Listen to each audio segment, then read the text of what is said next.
Oke, kemudian kita lanjut ke yang keempat, yaitu apa saja ataupun ketetapan apa saja sih yang dinilai oleh manajer sumber daya manusia dari kriteria kinerja standar yang harus dipenuhi oleh karyawan. Kemudian yang keempat itu ada yang namanya pencapaian tujuan.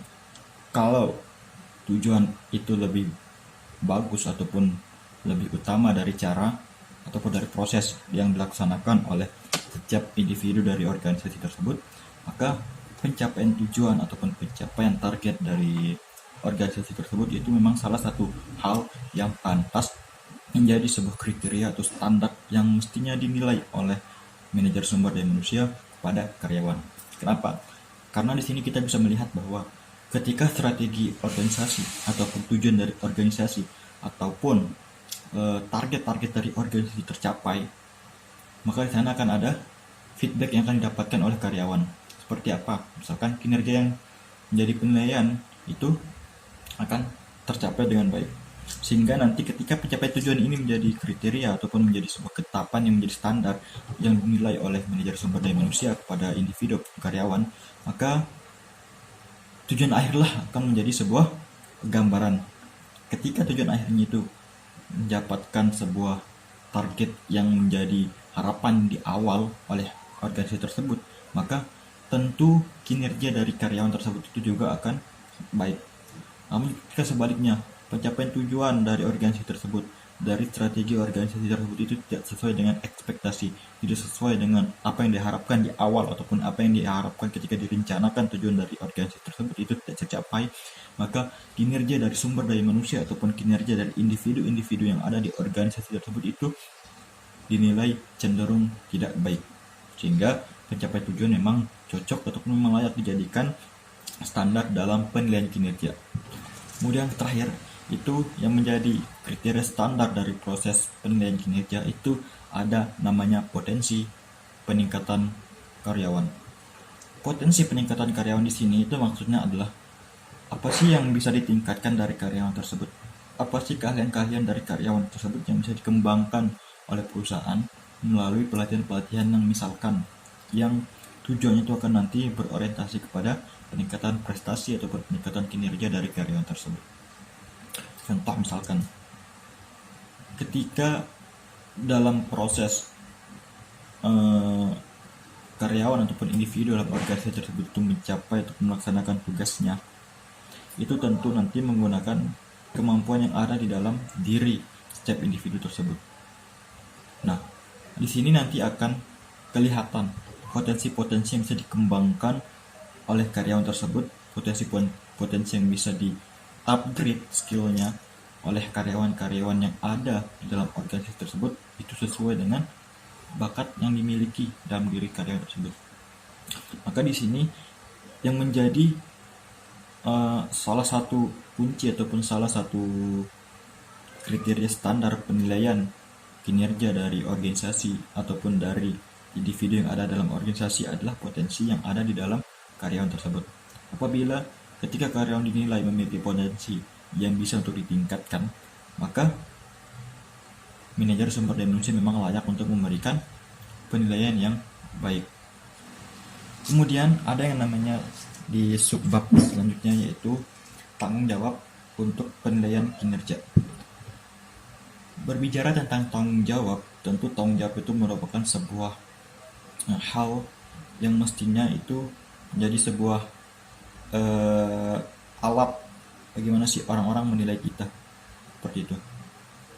Contoh misalkan, ketika kita dinilai ataupun ketika kita melakukan sebuah pekerjaan, maka kita berharap ataupun kita mengharapkan orang lain untuk menilai pekerjaan kita. Apakah pekerjaan kita itu sesuai dengan standar kah? Ataupun pekerjaan kita itu di luar dari standar ataupun bahkan di atas standar. Dalam tanggung jawab untuk penilaian kinerja di sini, di dalam buku yang ditulis oleh Mondi tersebut, itu ada beberapa klaster yang menjadi tanggung jawab ataupun yang bertanggung jawab dalam melakukan penilaian kinerja. Yang pertama adalah namanya atasan langsung ataupun sebuah tingkat klaster yang menilai ataupun yang menjadi tanggung jawab penilai untuk yang ada di bawahnya. Contoh misalkan, ketika karyawan ataupun ketika individu tenaga kerja yang bekerja di suatu organisasi atau perusahaan itu bekerja, maka yang bertanggung jawab untuk menilai kinerjanya itu adalah atasannya secara langsung. Contoh seperti apa? Contohnya seperti Departemen Sumber Daya Manusia. Bertanggung jawab atau tanggung jawab seorang penilai dalam penilaian kinerja itu bukan hanya dari atasan langsung. Kemudian yang kedua, ada yang namanya bawahan. Bawahan itu juga berhak untuk menilai atasannya itu apakah efektif dalam memanage karyawannya ataupun efektif dalam melaksanakan tugas pokok dan fungsinya, apakah efektif dalam menjalankan semua tugas-tugas yang dibebankan oleh pimpinan kepadanya. Maka bawahan juga memiliki tanggung jawab untuk menilai atasannya secara langsung. Kemudian setelah ada atasan maupun bawahan, ada yang namanya rekan ataupun anggota tim. Nah, rekan di sini itu maksudnya adalah orang-orang yang sejajar dengan kita ataupun orang-orang yang memiliki jabatan struktural ataupun orang-orang yang memiliki hubungan yang dekat dengan kita. Mereka juga berhak untuk memberikan penilaian kepada kita, penilaian secara personal maupun penilaian secara psikologis menurut pandangan mereka. Justru ini juga akan memberikan sebuah motivasi untuk kita untuk memberikan sebuah peningkatan efektivitas dalam kinerja kita, sehingga nanti itu akan memunculkan sebuah imbal balik dalam diri kita bahwa kita harus memberikan yang terbaik untuk perusahaan ataupun organisasi yang tempat kita bernaung.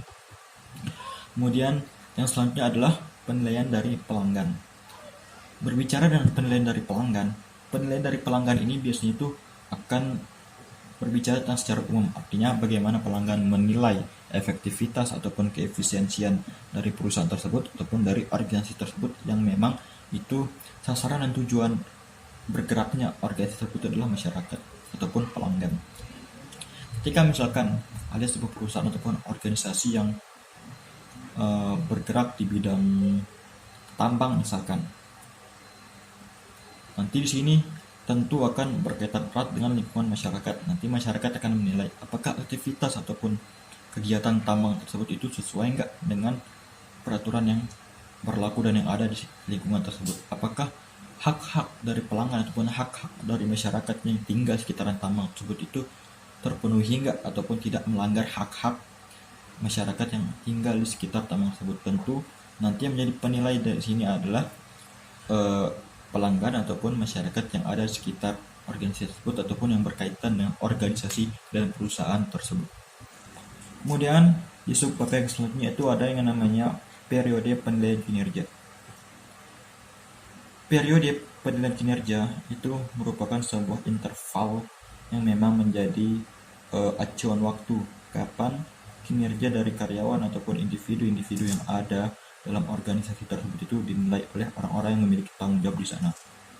Jadi tidak serta-merta penilaian kinerja itu dilakukan setiap hari ataupun setiap detik maupun setiap jam. Tentu untuk menilai kinerja dari setiap individu yang ada di organisasi tersebut ataupun yang bersangkutan itu memiliki periode ataupun interval waktu tertentu, yang mana interval waktu tertentu itu juga sudah disiapkan dengan perencanaan yang matang sesuai dengan ketetapan-ketetapan yang sudah ditentukan oleh orang-orang yang bertanggung jawab, yaitu Departemen Sumber Daya Manusia yang memiliki tanggung jawab untuk menilai kinerja dari sumber daya manusia yang ada di perusahaan tersebut. Setelah berbicara tentang periode dari penilaian kinerja, tentu kita akan berbicara tentang bagaimana sih cara ataupun bagaimana sih langkah kita untuk menentukan periode-periode untuk menilai kinerja dari individu ataupun karyawan.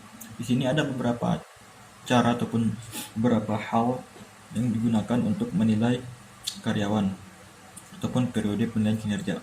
Yang pertama ada namanya sistem sifat atau sistem karakter.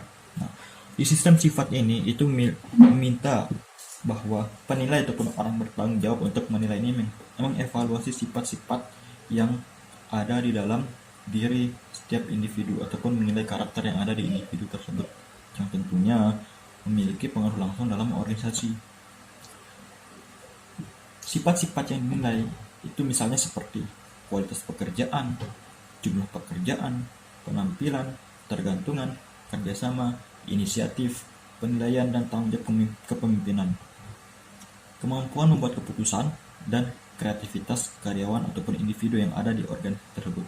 tentu sistem karakter yang dinilai ini itu didasarkan pada penilaian subjektif dari orang yang bertanggung jawab ataupun dari sang penilai. Pendekatan ini memiliki keterbatasan. Pertama, karena sistem ini sangat subjektif sehingga menimbulkan kesan yang tidak adil bagi orang yang memiliki masalah ataupun bagi orang yang tidak memiliki hubungan yang baik dengan seorang penilai. Sehingga sistem karakter atau sistem penilai yang lebih mengedepankan sifat dari setiap karyawan ataupun setiap individu ini itu memiliki keterbatasan, itu sangat subjektif sehingga penilaian itu tidak sangat objektif ataupun tidak terbuka sesuai dengan apa yang kejadian di lapangan.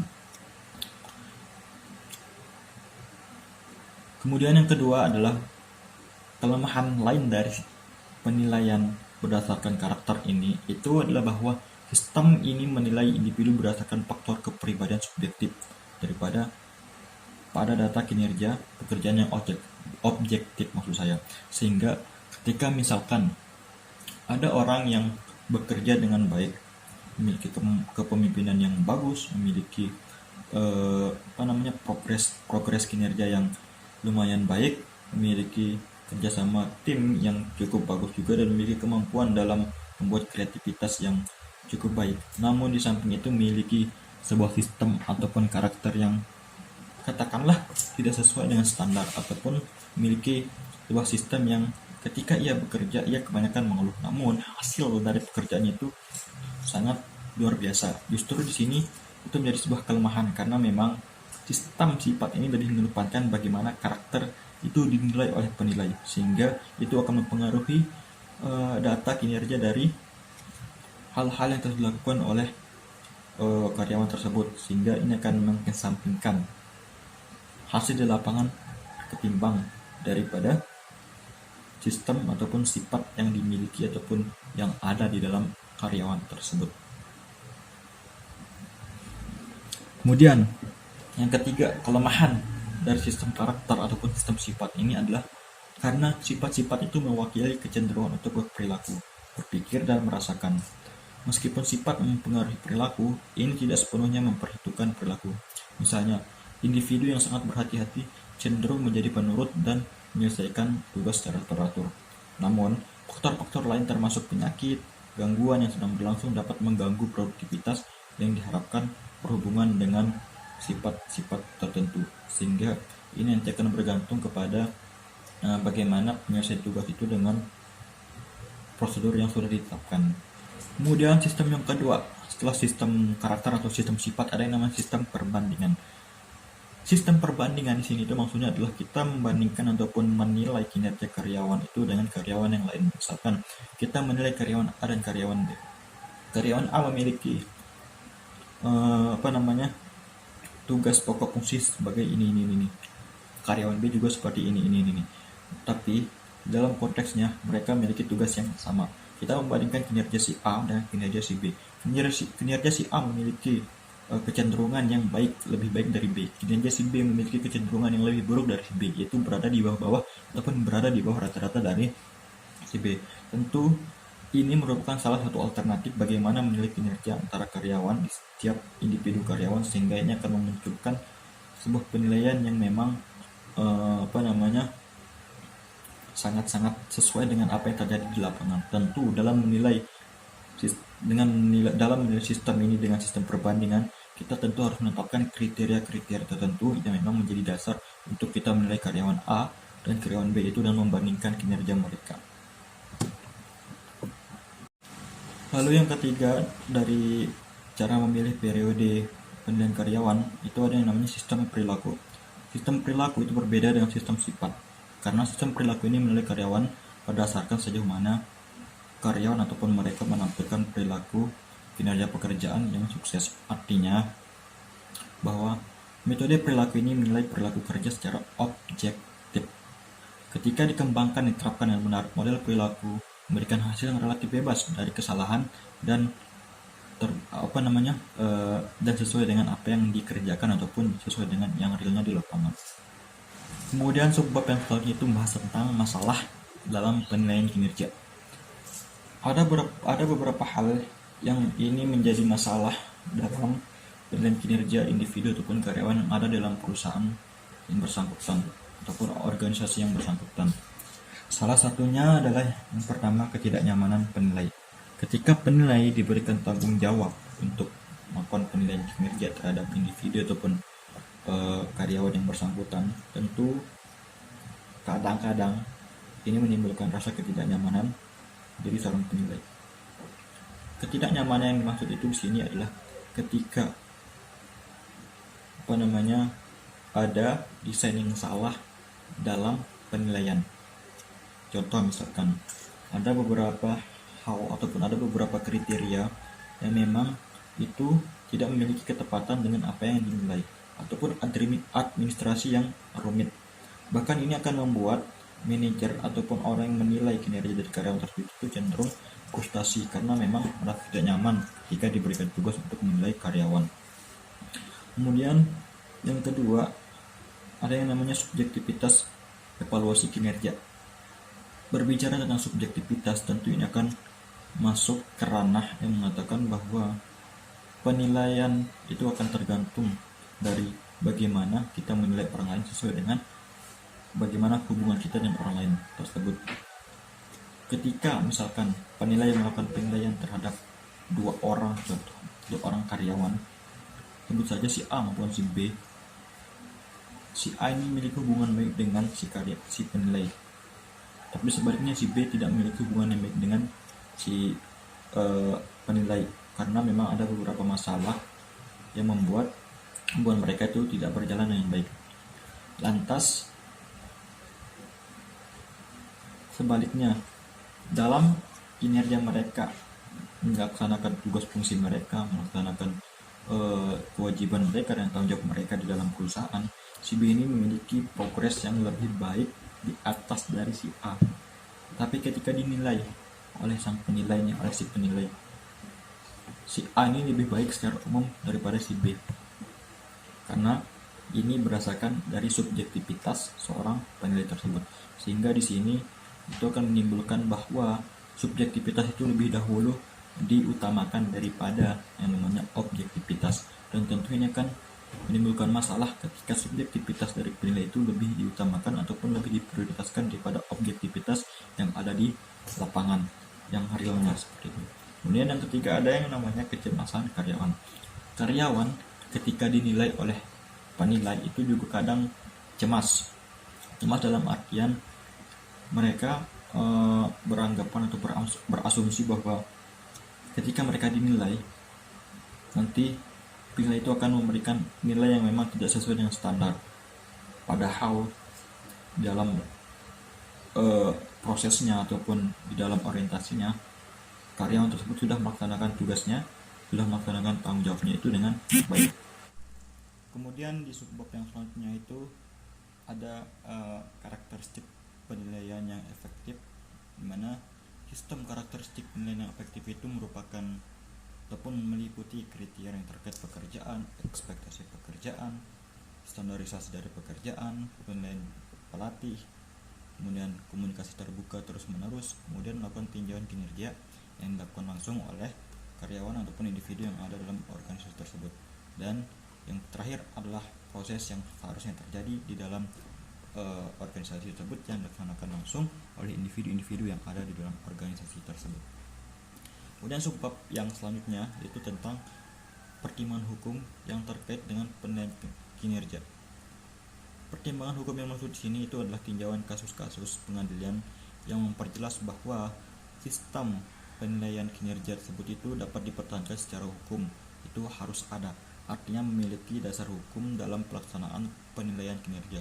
Artinya penilaian kinerja tersebut itu harus dilaksanakan sesuai dengan dasar hukum yang ada, baik yang berlaku secara nasional maupun hukum yang tertulis di organisasi tersebut, sehingga dalam pelaksanaannya itu tidak melanggar hak maupun kewajiban dari karyawan ataupun yang dinilai. Kemudian yang terakhir itu ada wawancara penilaian yang harus dilakukan dan diskusikan dalam penilaian kinerja yang dipengaruhi oleh budaya suatu negara.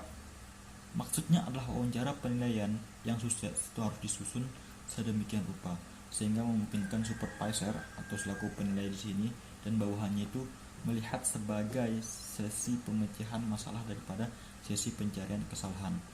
Maksudnya adalah diskusi yang dilakukan dalam bentuk wawancara ini itu digunakan untuk mencari sebuah solusi dari masalah yang ada dalam organisasi tersebut terkait dengan hasil penilaian kinerja dari tiap-tiap individu yang ada dalam perusahaan, bukan untuk mencari kesalahan-kesalahan yang ada di dalam tiap-tiap individu dari sumber daya manusia yang ada di perusahaan ataupun organisasi yang bersangkutan. Oke, itu dia dari penjelasan saya, mulai dari manajemen kinerja hingga dari wawancara penilaian kinerja yang harus dilakukan dan bagaimana penilaian kinerja itu dipengaruhi oleh budaya suatu negara. Dari pokok bahasan ataupun topik-topik yang sudah saya jelaskan dari awal sampai dengan akhir tersebut, kita dapat memetik kesimpulan bahwa manajemen kinerja ataupun performance management itu merupakan sebuah alat ataupun sebuah tolak ukur, yang mana alat maupun tolak ukur itu termuat sebuah proses atau terdapat sebuah proses yang dilakukan untuk menilai, untuk mengelola kinerja dari setiap individu-individu yang ada di organisasi tersebut, sehingga untuk mendapatkan tujuan ataupun untuk meningkatkan efektivitas dari segala kemampuan yang ada di dalam diri setiap karyawan maupun individu yang ada di organisasi tersebut. Jika kita ibaratkan dalam sebuah kendaraan ataupun kita ibaratkan dalam sebuah realita kehidupan, bahwa manajemen kinerja itu merupakan sebuah alat, sebut saja sebuah mobil, di mana mobil inilah itu akan melaksanakan manajemen kinerja, sehingga dalam mobil itu tentu banyak komponen-komponen, banyak output ataupun banyak input untuk menggerakkan mobil tersebut. Tentu input tertentu yang dimaksud itu adalah yang pertama ada yang namanya bahan bakar ini kita sebut dengan efektivitas kinerja ataupun penilaian kinerja, bagaimana kita bisa menghemat bahan bakar ini, bagaimana kita bisa meningkatkan ataupun efektifkan penggunaan bahan bakar ini sehingga tidak banyak bahan bakar yang digunakan. Kemudian ada juga yang menjadi tolak ukur ataupun penilaian dari penggunaan bahan bakar. Kalau kita ibaratkan contoh dalam kehidupan sehari-hari itu seperti misalkan penggunaan ban dalam mobil, apakah ban itu sesuai dengan standar, apakah ban itu tekanan itu sesuai dengan standar sehingga ban itu ketika digunakan oleh sebuah mobil itu tidak terlalu rendah maupun tidak terlalu kuat juga, karena kalau terlalu rendah maka itu akan menggunakan bahan bakar yang lumayan banyak sehingga nanti itu tidak akan ataupun itu bahkan akan membuat efektivitas dari manajemen kinerja itu akan semakin menurun atau merosot. Oke, itu dia sekian penjelasan dari saya terkait dengan manajemen kinerja dan penilaian kinerja. Apabila ada kesalahan mohon dimaafkan. Salam dari saya. Terima kasih.